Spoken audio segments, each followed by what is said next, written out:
Hello students, economics class में आज का जो वीडियो है क्लास +2 के स्टूडेंट्स के लिए मैक्रो इकोनॉमिक्स का चैप्टर हम लोग कंटिन्यू कर रहे हैं गवर्नमेंट बजट। और आज का जो टॉपिक है हम लोगों के पास वो है टाइप्स ऑफ बजट। कि जो सरकार बजट बनाती है वो कैसे होते हैं।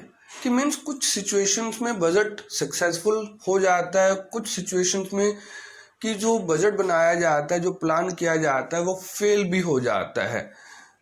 तो ये टाइप्स ऑफ बजट क्या है। टाइप्स ऑफ बजट्स में हम लोग बात करते हैं कि बजट्स को दो पार्ट्स में डिवाइड किया गया है, एक बैलेंस बजट और दूसरा अनबैलेंस्ड बजट। तो नाम से ही काफी कुछ इंडिकेट हो गया है कि बैलेंस्ड बजट का मतलब क्या होगा और अनबैलेंस्ड बजट का मतलब क्या होगा। तो सबसे पहले हम बात करते हैं कि बैलेंस बजट क्या है। A balanced budget is that budget in which government receipts are equal to government expenditure। कि सरकार का बजट बैलेंस तब कहलाता है जब सरकार के खर्चे और सरकार की इनकम्स क्या होती हैं, इक्वल होती हैं। कि मीन्स सरकार को जितना पैसा रिसीव होता है टैक्स या नॉन टैक्स रेवेन्यूज या कैपिटल रिसिप्ट से, उतना ही पैसा सरकार खर्च करती है। ना तो सरकार को पैसों की कमी आती है और ना ही सरकार को पैसा कुछ बचता है। This budget has a neutral effect on the level of economic activity. Balance budget क्या है? गवर्नमेंट रिसिप्ट्स का गवर्नमेंट खर्चों के बराबर होना। तो बैलेंस जो बजट है उसका कुछ फायदा भी होगा। तो पहला पॉइंट है the government does not induce in wasteful expenditure. कि अगर सरकार का बजट बैलेंस्ड है, मतलब जितना पैसा सरकार के पास आया उतना ही पैसा चला भी गया, तो इसका मतलब क्या है कि सरकार ने कोई भी वेस्टफुल खर्चा नहीं किया होगा। A balanced implies financial stability of the economy. और दूसरी बड़ी बात कि देश के अंदर फाइनेंशियल स्टेबिलिटी बनी रहेगी। कि मीन्स पैसों को लेके या फाइनेंशियली सिचुएशंस को लेके फ्लैक्चुएशंस नहीं होंगे। ना तो कोई पैसों की कमी आ रही है, ना ही कोई सरप्लस हो रहा है। तो मीन्स स्टेबिलिटी क्रिएट हो चुकी है फाइनेंशियल सिस्टम्स की, कि जितना पैसा आता है सरकार सिर्फ उतना ही पैसा खर्च करती है। अब बात है डीमेरिट्स ऑफ बैलेंस्ड बजट। कि अगर सरकार का जो बजट है वो बैलेंस हो जाता है तो उसमें कुछ नुकसान भी हैं। कि जो बैलेंस बजट है वो किन सिचुएशंस में सूटेबल नहीं होगा एक देश के लिए। It is not useful to solve the problem of unemployment during depression. कि अगर देश के अंदर मंदी आ गई है, डिफ्लेशंस हैं और सरकार कोई पैसा एक्स्ट्रा खर्च नहीं करेगी, तो वो डिफ्लेशंस कैसे कंट्रोल होगा। तो मीन्स बैलेंस बजट किस सिचुएशन में सूटेबल नहीं होगा? अगर देश के अंदर डिफ्लेशंस है, डिफ्लेशन को ख़त्म करने के लिए सरकार को एक लिमिट से कुछ ज़्यादा रुपया खर्च करके लोगों की परचेजिंग पावर बढ़ा के उसे अप लेके आना पड़ेगा। सेकेंड पॉइंट है हम लोगों के पास process of economic growth is very slow as less efforts are done to grow the economy. अगर किसी देश की जो ग्रोथ है वो बहुत ज़्यादा स्लो है और अगर उसे आगे ले जाना है तो सरकार को अपने लिमिट से अपना जो भी उसका फाइनेंशियली सिस्टम्स है उससे ज़्यादा रुपया खर्च करना होगा, ताकि इन्वेस्टमेंट्स बढ़ाकर लोगों को एम्प्लॉयमेंट्स जनरेट करके लोगों का इनकम लेवल बढ़ाया जाए। तो सिंपल सी बात है कि अगर देश का जो डेवलपमेंट लेवल है, इकोनॉमिक ग्रोथ है, अगर वो स्लो है या डिफ्लेशन है देश में, तो उस केसेस के अंदर हमारा जो बैलेंस बजट है वो सूटेबल नहीं होगा, उसका नुकसान होगा। सेकंड पॉइंट है हम लोगों के पास अनबैलेंस्ड बजट। अनबैलेंस्ड बजट का मतलब क्या है कि जब बजट बैलेंस में नहीं होता। It is not necessary that the government receipts and expenditure will always be equal. ये जरूरी नहीं है कि सरकार के सभी खर्चे और इनकम्स हमेशा बराबर हों। द बजट में बी अनबैलेंस्ड।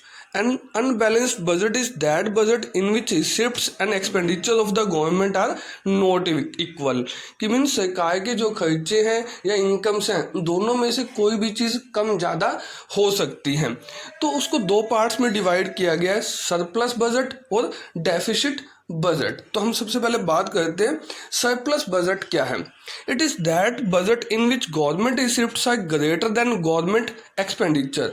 अगर सरकार की जो रिसिप्ट्स है, इनकम्स है, वो उसके खर्चों से ज़्यादा हो जाती है तो उसे कहा जाता है सरप्लस बजट। इसका मतलब सरकार के पास आया तो 100 करोड़ रुपया इनकम के वे में, बट खर्च 80 करोड़ किया तो 20 करोड़ रुपया सरकार को बचा। When the government soaks out money supply from the economy, it leads to contraction of money। इससे क्या होगा, अगर सरकार ज़्यादा पैसा मार्केट से, इकोनॉमी से क्या करती है, लेती है और खर्च कम करती है, तो मार्केट में मनी की सप्लाई क्या हो जाएगी, कम हो जाएगी।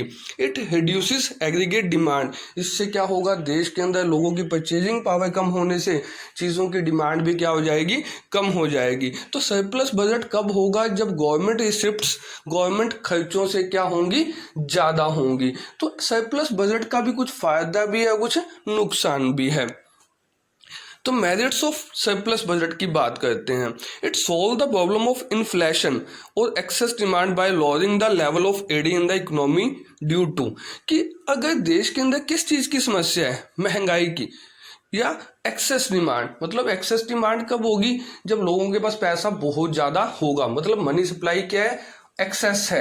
अगर उसे कम करना है तो क्या करना होगा, सरकार को करना होगा कि ज़्यादा से ज़्यादा पैसा इकोनॉमी से क्या किया जाए, सॉक आउट किया जाए, उससे पैसा लिया जाए। किस वे में, टैक्स बढ़ा दिए जाए या नॉन टैक्स रेवेन्यूज के वे में।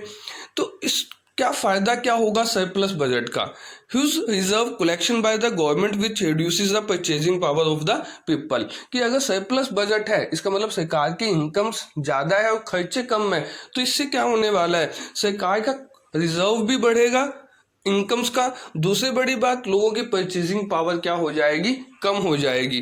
परचेजिंग पावर कम होने से जो लोग हैं वो क्या करने वाले हैं, चीज़ों की डिमांड कम करेंगे और चीज़ों के रेट भी क्या हो जाएंगे, कम हो जाएंगे।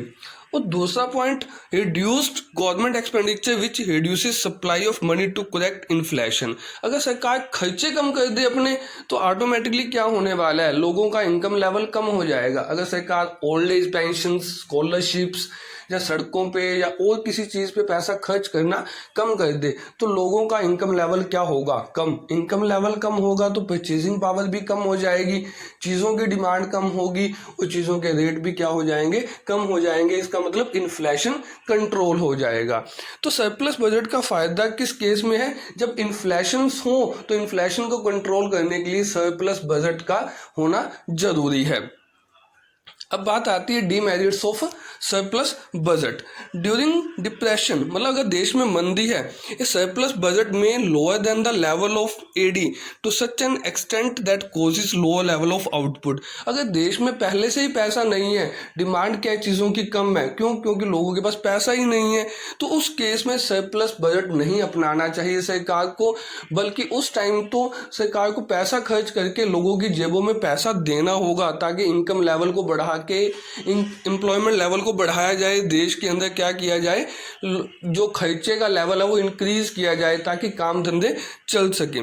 तो low level of employment and low level of income in the economy as government spend less and generates more revenue. तो सरप्लस बजट का सबसे बड़ा नुकसान कब होगा, जब देश के अंदर डिफ्लेशन होगा या मंदी होगी। तो मंदी के टाइम पे या डिफ्लेशन के टाइम पे जब डिमांड कम है चीज़ों की, एम्प्लॉयमेंट लेवल नहीं है, तो सरकार को सरप्लस बजट अपनाना नहीं चाहिए।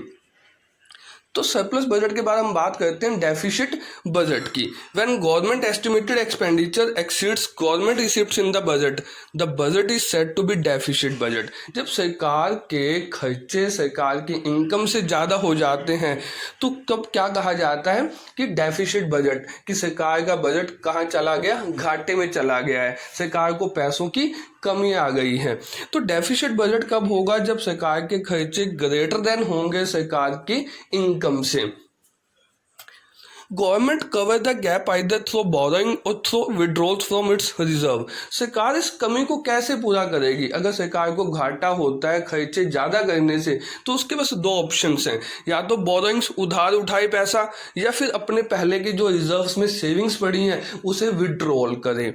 दस a deficit budget implies increase in government liability and fall in its reserve. या तो सरकार की लाइबिलिटी बढ़ जाएगी अगर सरकार मार्केट से उधारा रुपया उठा के उस खर्चों को बैलेंस करती है, या फिर उसकी जो सेविंग्स है वो कम हो जाएंगी। When an economy is in under employment equilibrium due to deficit demand, a deficit budget is a good remedy to combat recession. अगर देश के अंदर मंदी है, लोगों के पास काम धंधा नहीं है, तो उस टाइम पे डेफिसिट बजट क्या होगा? एक अच्छा उपचार होगा, एक अच्छी रेमेडीज होगी। क्यों?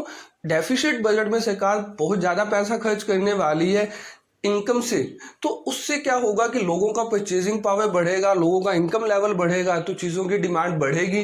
डिमांड बढ़ने से एम्प्लॉयमेंट लेवल भी इंक्रीज होगा, और किसको कम किया जा सकेगा? डिफ्लेशन को कंट्रोल किया जा सकेगा। तो डेफिसिट बजट के फायदे कब होंगे? जब देश को इकोनॉमिक ग्रोथ को बढ़ाना होगा।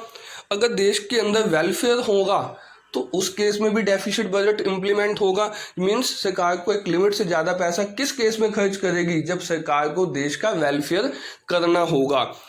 It is the cure for deflation as it checks downward movement of prices. अगर देश के अंदर चीज़ों की कीमतें बहुत ज़्यादा कम हो रही हैं तो उस केस में भी डेफिसिट बजट क्या करेगा? काम करेगा। और जब कोई देश में सिचुएशंस आती हैं, इमरजेंसी कोई प्रॉब्लम्स आती हैं, सडनली कोई प्रॉब्लम्स आती हैं, फ्लड की या अर्थक्वेक की, तो उस केस के अंदर भी हमारा डेफिसिट बजट सरकार का काम करेगा। सरकार को अपने इनकम से ज़्यादा रुपया खर्च करके लोगों का वेलफेयर करना होगा। अब डेफिसिट बजट के कुछ नुकसान भी। अगर सरकार एक लिमिट से ज़्यादा पैसा खर्च करती है इनकम से, तो उससे क्या नुकसान होने वाला है? इससे क्या होगा? अननेसेसरी या वेस्टफुल खर्चों को बढ़ावा मिलेगा। अगर सरकार बिना किसी सिस्टम्स के लोगों को पेंशन्स दे रही है या स्कॉलरशिप्स बांट रही है, अपना वोट बैंक बचाने के लिए बहुत सारे पैसे खर्च कर रही है, तो वो एक वेस्टफुल एक्सपेंडिचर का वे होगा। It may lead to financial and political instability. अगर सरकार बहुत ज़्यादा एक लिमिट से पैसा खर्च कर रही है, इनकम जनरेट नहीं होती जितना खर्च कर देती है, इससे हमारे देश के अंदर फाइनेंशियल स्टेबिलिटी भी क्या होगी? डिस्टर्ब हो जाएगी। It shakes the confidence of the foreign investors. अगर देश के अंदर सिस्टम्स, जो फाइनेंशियल सिस्टम है वो डिस्टर्ब होता रहेगा, घाटा चलता रहेगा, तो जो दूसरे देशों के लोग हैं वो भी हमारे देशों में पैसा लगाने से पहले सोचेंगे। तो फॉरेन इन्वेस्टर्स का कॉन्फिडेंस भी क्या होगा? इससे डिस्टर्ब हो जाएगा। तो इस तरह से हम लोगों ने बात की कि जो टाइप्स ऑफ बजट क्या हैं, बैलेंस बजट और अनबैलेंस बजट। बैलेंस और अनबैलेंस बजट का जो फायदा भी है कुछ नुकसान भी हैं। तो हमारा यहाँ एक वीडियो कंप्लीट होता है बैलेंस बजट और अनबैलेंस बजट को लेके कि मीन्स टाइप्स ऑफ बजट क्या है। तो नेक्स्ट वीडियो में हम लोग मिलने वाले हैं नेक्स्ट एक नए टॉपिक के साथ।